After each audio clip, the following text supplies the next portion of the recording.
peekaboo. A peekaboo. A peekaboo. A peekaboo.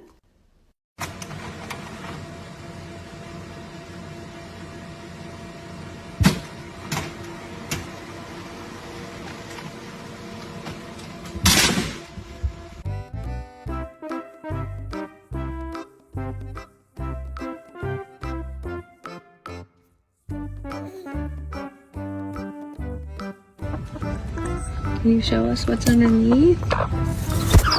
Oh.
О, черт!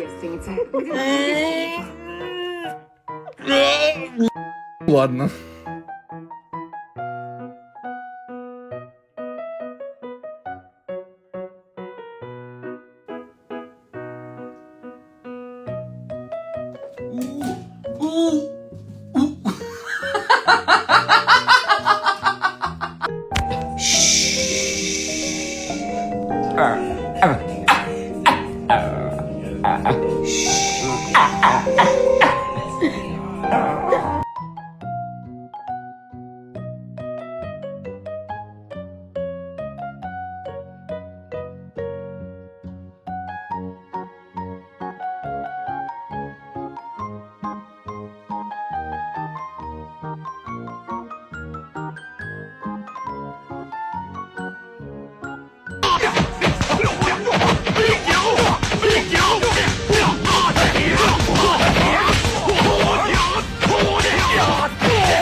เริ่มอาการบ่ดี ความที่หัวใจมันเต้นขาดการควบคุม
Dear my beloved audiences, today I want to tell you a story which is called The Dog Who Heard the Mountains, a strange tale from New Zealand's misty heartlands.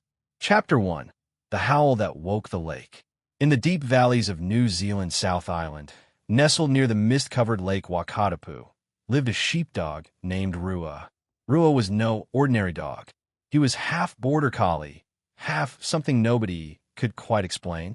Locals whispered that Rua had the second sight, a kind of intuition animals aren't supposed to have. Rua lived with Tama, a reclusive Maori shepherd who believed the land could speak if you were quiet enough.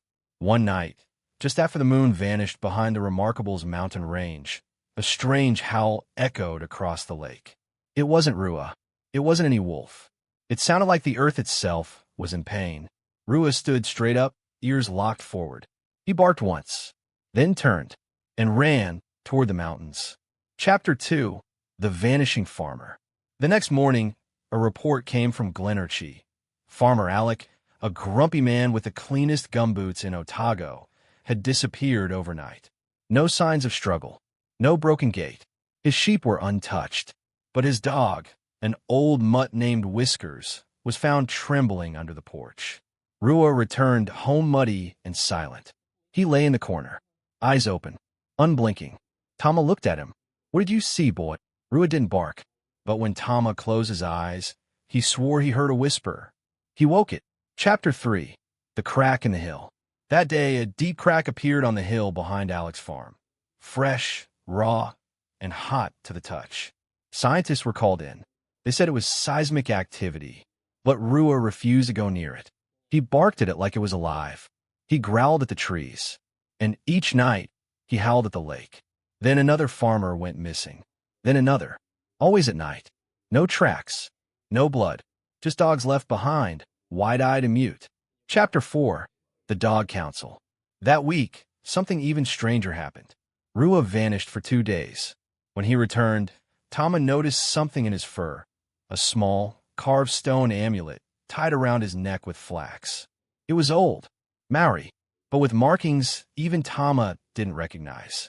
Rua led Tama deep into the forest to a grove where 6 other dogs stood in a circle. Each dog came from a different farm. They didn't growl. They didn't bark. They were waiting. In the center was a large flat stone. On it, scratched in the dirt, were words. In English. Something ancient is waking beneath the land. We hear it. You must not dig. Tama blinked. Did the dogs write this? Rua stepped forward. He placed his paw on the stone. The earth rumbled. Chapter 5. The Thing Beneath.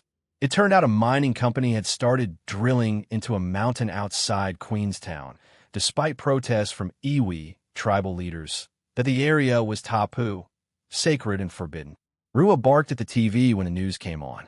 Every dog in the valley howled that night. The next morning, a sinkhole opened beneath the mining rig. It swallowed the equipment and 3 workers whole. Only one was found again, and he came back blind.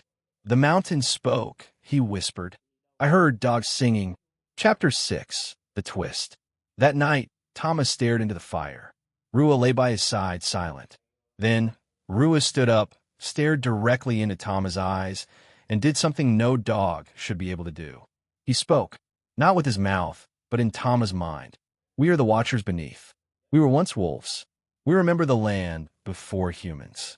We guard the bones of what sleeps, and now you've disturbed it. Tama stood frozen. You are not the threat, but your kind forgets, and the land does not forgive easily. The other dogs appeared behind Rua. Each of them now wore the same stone amulet. They walked to the edge of the cliff together. Rua turned back once. Then they leapt, vanished into the mist. Epilogue. The mountains sleep again. The crack in the hillside closed days later. No more farmers vanished. No more sinkholes appeared. The mining operation was abandoned. The tapu was restored. And Rua? Never seen again. But on certain misty mornings, tourists hiking near Lake Wakatapu report hearing something strange. A low howl, deep and echoing, not frightening but ancient. Locals just nod and say, that's Rua, still watching, still guarding. And the dogs in the valley? They all sleep with their backs to the mountains, just in case. If you like this video, please leave a like and a subscribe.